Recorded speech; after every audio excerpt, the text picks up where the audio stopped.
그리스도 안에서 사랑하는 성도 여러분, 이동훈 목사의 성경의 세계 시간이 돌아왔습니다. 시므온 김기동 목사의 서평 중에 우리는 내 평생에라고 하는 시리즈 수상을 계속 상고하는 중입니다. 1권에서부터 10권까지를 일부로 보고 11권에서부터 20권까지를 2부로 보고 21권부터 남은 편까지는 3부로 봐야 할는지 아닌지는 이후에 좀 결정해 볼까 합니다. 오늘은 2부의 두 번째 시간입니다. 첫째는 그의 수상에서 우리는 그가 한국교회 특유의 성령운동을 주도하셨다는 것을 잘 발견해 볼 수 있습니다. 자생적 성령운동이다라는 것입니다. 이 자생적이라는 말은 사도행전에 소개된 성령운동도 아니고 20세기를 시작하면서 있었던 LA 아주사 거리에서 있었던 오늘날 현대판 성령운동을 모방한 것도 아니고 그야말로 한국교회에서 탄생한, 어쩌면 한국교회도 좀 안 맞았는지 모르겠습니다. 시므온 김기동 목사에게서 탄생한 성령운동이라고 하는 것이 더 정확한 표현일 것 같습니다. 다시 말하면 20세기 여명과 함께 시작된 LA 아주사 거리에서 있었던 폭발적인 방언 중심의 성령운동도 아니고 2000년 더 이전에 있었던 초대교회에 있었던 성령운동도 아니고 지난 2000년 동안에 더러 있었던 자생적 성령운동과 맥을 같이 하는 아주 자연스럽고 또 성경적인 성령운동이 시므온 김기동 목사에게서 시작되었다 하는 것입니다. 아주 독특한 성령운동이다. 그것이 성경이 이야기하는 원초적 성령운동이다 라고 말할 수 있겠습니다. 그것은 방언을 흉내낸 것도 아니고 신용을 낸 것도 아니고 정말 그야말로 성령에 충만했던, 그것도 아주 생짜배기 교회에 등록을 했습니다. 교회에 등록을 하고 그날 오후에 전 가족이 등록을 했습니다. 그 다음날 이웃에 있는 어떤 교회에서 집회를 한다는 소식을 듣고 거기 참석했습니다. 그 집회에서 인간은 죄인이다 하는 말씀을 듣고 그렇게 울고 통곡을 하며 기도하는 중에 방언을 들어본 적도 없고 해본 적도 없고 성경을 읽어본 적도 없는 사람이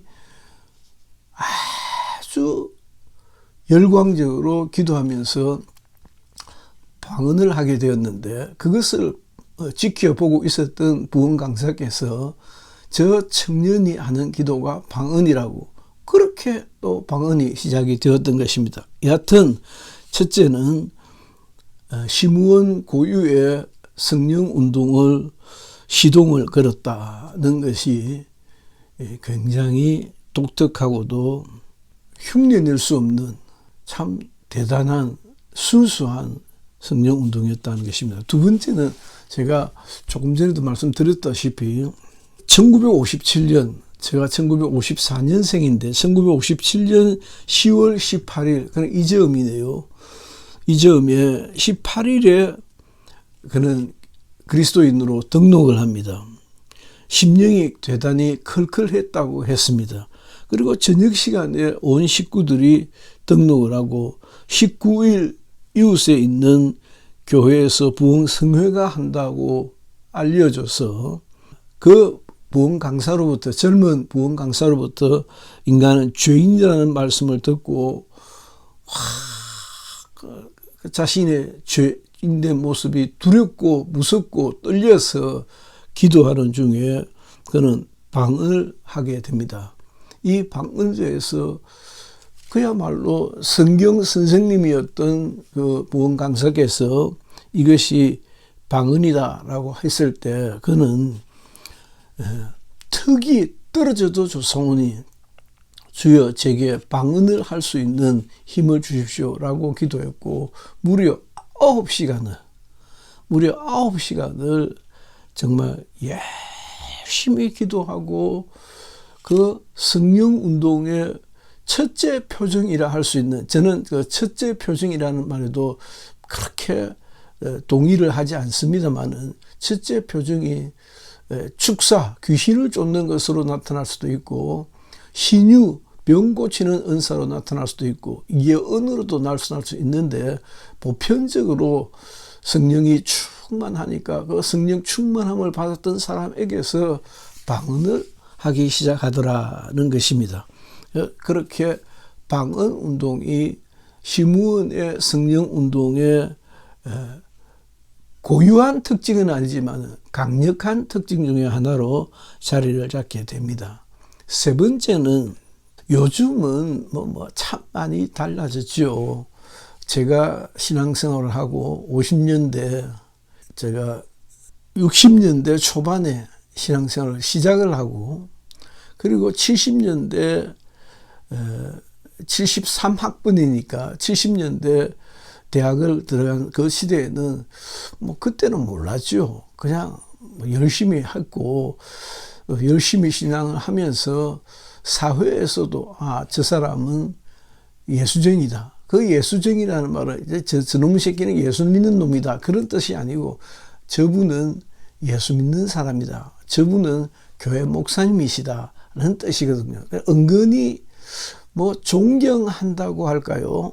은근히 인정해주는 사회에 점잖은 분, 참 훌륭하게 잘 사시는 분으로 인정해주는 그런 분위기였거든. 그런 분위기 속에서 교회가 급성장을 했던 시기였습니다.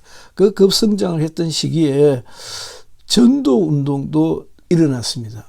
그 전도운동의 진앙지가 용문산 기도원이었습니다. 서울의 하늘산 기도원도 그랬지만은 용문산 기도원이었는데 용문산을 중심으로 한 노방전도가 굉장히 일어나기 시작했습니다. 참 저도 생각을 많이 해보게 되는데 그래서 시므온께서도 20대 초반에 은혜를 받았으니까 은혜를 받은 그가 나도 노방전도를 해야 되겠다 싶어서 고향 마을에서 충청도에서 대전으로 가는 완행열차를 타고 거기에서 내가 전도를 해봐야겠다 했는데 하기는 했어요. 했는데 그야말로 모기 같은 소리로 모기 같은 목소리로 뭐라 하기는 했는데 옆에 사람도 못 알아들을 정도로 그러니까 옆에 있던 어떤 촌부가 그 핀잔을 주면서 어이 젊은이 무슨 말 하는 거야 좀 큰 소리를 세봐 이런 식으로 조롱도 당하고 놀림도 당하고 하면서 첫째 칸에서부터 8째 칸까지 옮겨갔답니다.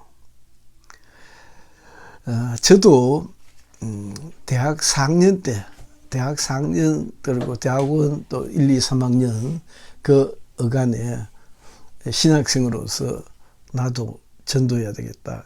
통금이 있을 때입니다. 그래서 오늘은 또 지나다 보니까 전도를 안 한 거예요.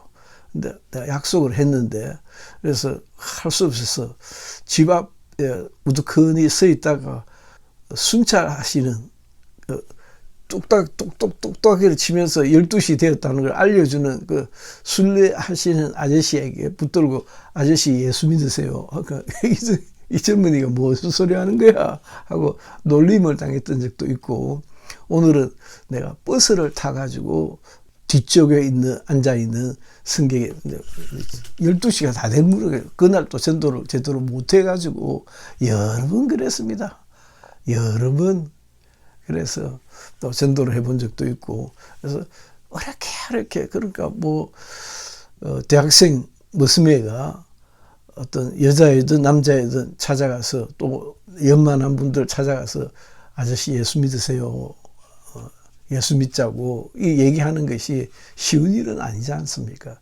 저도 많이 고민을 하고 시도도 하고 했던 기억이 나는데, 그렇게 시몬께서 노방전도에 창피를 당하고 또 시도를 하고 하는 그런 솔직한 모습을 우리에게 보여줍니다.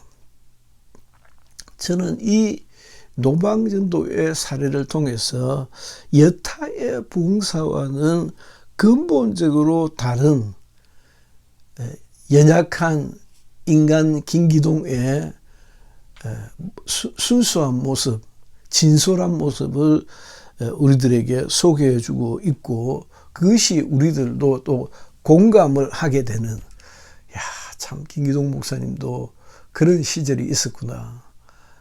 뭐 비난하고 욕하고 하수로 생각하기보다는 어쩌면 참 따뜻한 마음으로 그를 이해하고 공감하게 된 경우가 아니었던가 하는 생각이 늘 듭니다. 용문산에서 시작했던 노방전도를 그도 도전을 받고 시도를 하였으나 참 제대로 하지 못함을 인해서 무안하고 부끄러워했던 그런 경험을 두고 드리는 말씀입니다. 네 번째는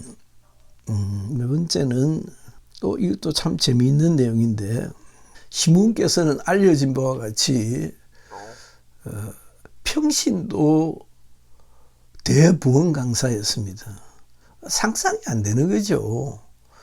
평신도였을 때 큰 천막을 짓고 그 천막에서 구름대와 같은 성도들에게 목이 터져라고 복음을 전했던 사람입니다. 하루도 한 주간도 걸리는 주간이 없을 정도로 청함을 받고 메신저로 부흥 강사로서 살아갔습니다. 그럴 때 경험을 소개해 드리는 것입니다. 호구지책으로 부흥 강사로 가면은 그때는 그렇게 했던가 봐요. 요즘은 완전히 호랑이 담배 피우는 시절 이야기 같이 들리는데, 교회가 시골 교회가 다 연약하니까 시골에서 생산되는 농산물로 부흥 강사님들에게 이렇게 사례를 대신해 드렸던 것 같아요.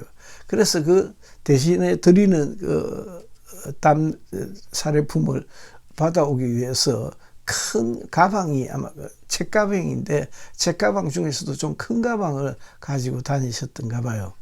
그래서 그 책가방을 가지고 가면 그게 또 잔뜩 고구마다 뭐 밀이다 보리다 뭐 이런 식으로 쌀이다 그렇게 주면 다 가져와서는 온 식구 기다리던 집에 가면 어머니랑 기다리고 있으니까, 동생들이 기다리고 있으니까, 또 사촌 여동생인가도 있었다고 그래요.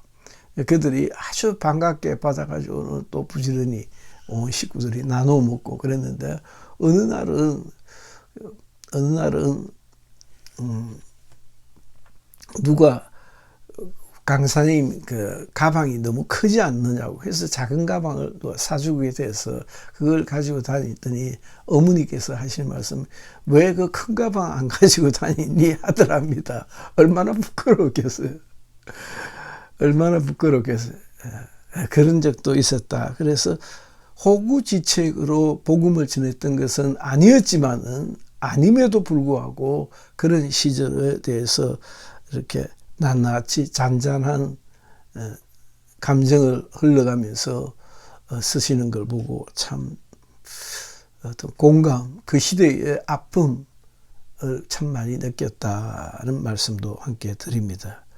그래서 교회에서 제공하는 것으로 먹고 사는 것이 목회자의 일생이다. 저는 부산 살면서도 우리 아이들이, 저도 고신교단에서 그냥 우연찮게 어떤 집회 심령이 클클했죠. 제 아이가 몇 달, 1년 몇 개월 되지 않았던 아이가 세상을 떠났으니까 그 아이가 그리워하면서 마음의 상처들을 가지고 있을 때 내가 그 김기동 목사님이 인도하는 집회에 갔었거든요. 어떤 기독교 침례 기침 출신의 어떤 전도사님이 나보고 거기 한번 목사님 가보라고. 그분은 기침 졸업을 하고 고신대학 MD 과정을 하려고 몇 해 꾸렸던가 봐요. 또 뭐 꾸릴 정도까지 되나 싶었는데 그러기도 했던가 봐요.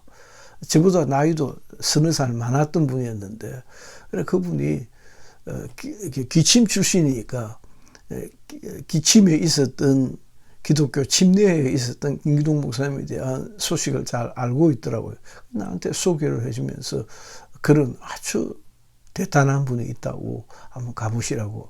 그 전도사님은 그냥 소문만 듣고 저희를 찾아와서 나 전도사 좀 시켜달라고, 이런 학교에 나왔고 고신대 대학원 과정을 가고 싶다. 그래서 목사님 얘기를 익히 들은 바 있다 얘기를 하더라고요. 그래서 그분도 얘기 듣고 갔었는데, 제가 우리 집의 아이들을 뭐 유아교육 아니면 소년 신앙교육을 하면서도 저 또한 그렇게 넉넉하게 사례를 받아본 적이 없어가지고 우리 아이들에게 식탁에서 이는 참 많이 그랬습니다. 이는 우리 성도들이 주는 것이다. 하나님이 주시는 것으로 생각하고 먹고 살아야 된다. 부끄러운 것이 아니다. 그러니까 아이들이 부끄러워할 것 같더라고요.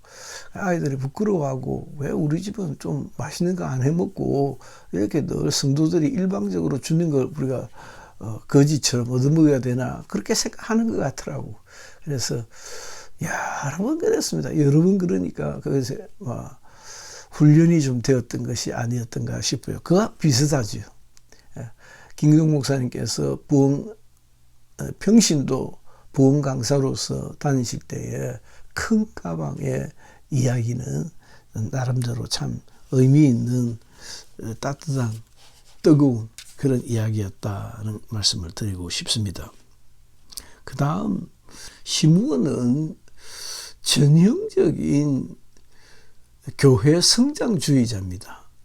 뭐 교회 성장하고 막 떠들고 난리 구실지기고 그런 건 아니지만은 1990년도 90년도 무렵에 로버트 슐러 또 한국의 조용기 순복음교회의 조용기 같은 목사님들이 크게 성장주의를 표방할 때에 그 영향권 안에 있었던 것은 아니지만 또 있었지 않았던 것도 아니지만 여하튼 그런 쟁쟁한 세계적인 유명한 성장주의자들과 어깨를 나란히 하면서 세계교회 성장주의를 이끌었던 한 분이다라는 말씀을 드립니다. 그의 수상 가운데도 여러 번 교회 성장에 관한 그의 뜨거운 관심, 그것은 주님을 사랑하는 것이고 복음을 의지하는 그의 믿음이 고스란히 나타나고 있습니다.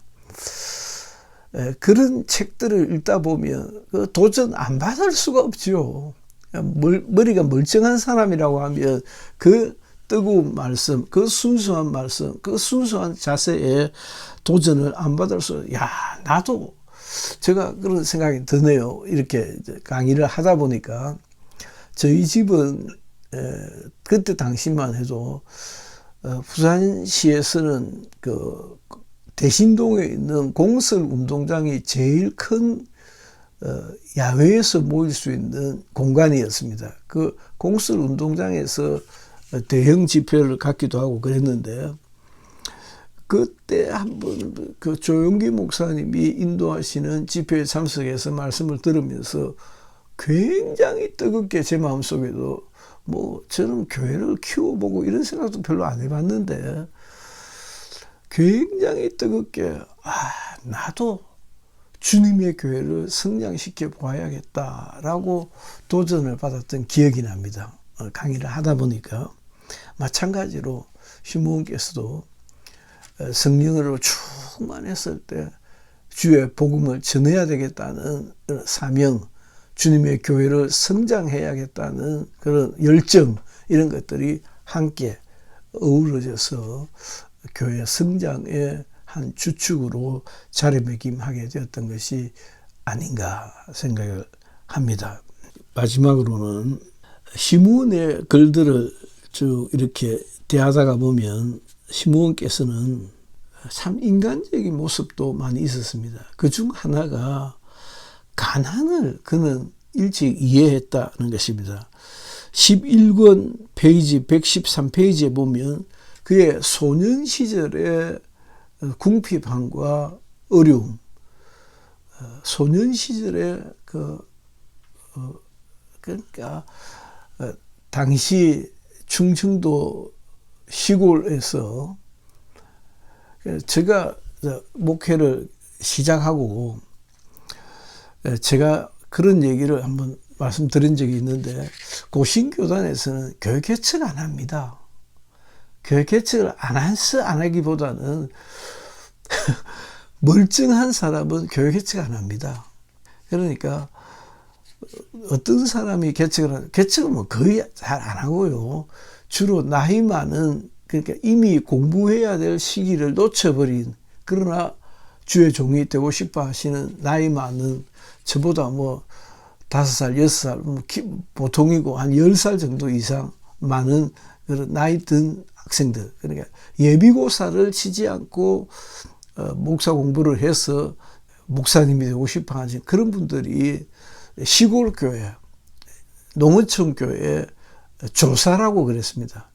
도울 조자 조사, 조사라는 이름으로 불리면서 다녔던 분들이 뭐 하다 보니까 교회 조사로도 근무를 하지만은 개척을 이어가는 형태가 되겠죠. 그런 식이었는데, 왜냐하면 교회가 워낙 성장할 무렵이었기 때문이었는 것 같아요. 지금 생각하니까. 그만한 교회는 찾아오는 어린이 또 중고등학생들을 위해서라도 교회에 이렇게 교육 전도사가 계속 공급이 되어져야 했던 시대였거든. 지금은 뭐 할 일이 없어서 놀고 먹는 신학생들이 많이 있답니다. 그때는 그랬습니다. 그래서 다시 말하면 멀쩡한 신학생이라면 그렇게 교회 개척을 할 여가가 없었어요. 이미 다 좋은 교회로, 적당한 교회로 다 픽업이 돼가지고 자기 갈 데가 다 정해져 있었어요. 저만 해도 그랬습니다. 저만 해도 내 마음 내심으로는, 바깥으로 드러내지는 않았지만 내심으로는 난 밥벌이는 걱정 안 해도 될 거야. 실제 저희 아버님께서는 그렇게 생각하셨던 것 같아요. 고3 때에 아버지, 제가 맞아 죽을 각오를 하고 나 신학교 가야겠습니다 했는데, 이 어르신이 니 알아서 해라 그렇게 하시더라고요. 와, 이게 웬일이냐 하고 정말 감사했던 적이 있었는데, 그때 아버지는 교회가 성장할 때였으니까 내 아들이 공부는 좀 하지만 신학교 가서 목사가 돼도 밥 굶지는 않겠다, 그렇게 생각하셨던 것 같아요. 근데 그런 때가 있었는데, 시므온께서 이렇게 청년 사역자로, 평신도 사역자로 또 교회를 개척해가는 그 과정에서는 참 어려운 때가 있었다. 그리고 정말 넉넉하게 편안한 공간에서 쉬지도 않으셨다. 가난에 대한 이해가 정말 뼛속 깊이 이해가 되신 분이었다 하고, 그에게서 우리는 인간적인 동질성을 발견하게 됩니다. 시므온 김기동 목사님을 사랑하고 존경하고 그를 추앙하고 그를 따르고 싶어 했던 많은 동료들이 저와 같은 생각을 하지 않았던가 하는 생각이 듭니다. 오늘은 여기까지 살펴보도록 하겠습니다. 한 번 더 다음 시간에 더 살펴보고 제가 21권째를 통해서 3부로 넘어가야 할지 아니면 시므온의 저서 가운데 가장 기본적인 베레아 신서, 기본적인 베레아 신서부터 뭐 하나님의 이름, 하나님의 의도, 성경을 알자, 뭐 성령을 알자 등등의 기본 도서들이 있지 않습니까? 그 기본 도서들을 건당 한 5회 정도로 나누어서 살펴볼지 아니면 한 몇 주 더 수상을 더 살펴봐야 될지. 왜냐하면 내용이 거의 보편적이고 저는 그 많은 책들을 읽으면서 너무너무 재밌게 읽었습니다만은 저와 같은 마음이 또 같은 것은 또 아니니까, 그리고 또 같은 얘기가 계속 이어지고 있기도 하니까 반복되어 나오는 것이죠. 그래서 이렇게도 저렇게도 궁리하는 중에 있습니다. 여러분들께서 계속 관심을 가져주시기를 바라고, 아무튼 이동훈 목사의 유튜브 활동은 제가 돈벌이를 하는 것도 아니고 또 구독자들이 많은 것도 아니고, 그래서 저로서는 갈등을 많이 합니다. 내가 이걸 언제까지 해야 될까? 연말까지만 할까? 어떻게 해야 할까? 좀 더 나은 일을 할 수 있지 않을까? 이런 고민들도 하고 있다는 것도 함께 말씀드립니다. 애청해 주셔서 감사합니다. 이동훈 목사였습니다.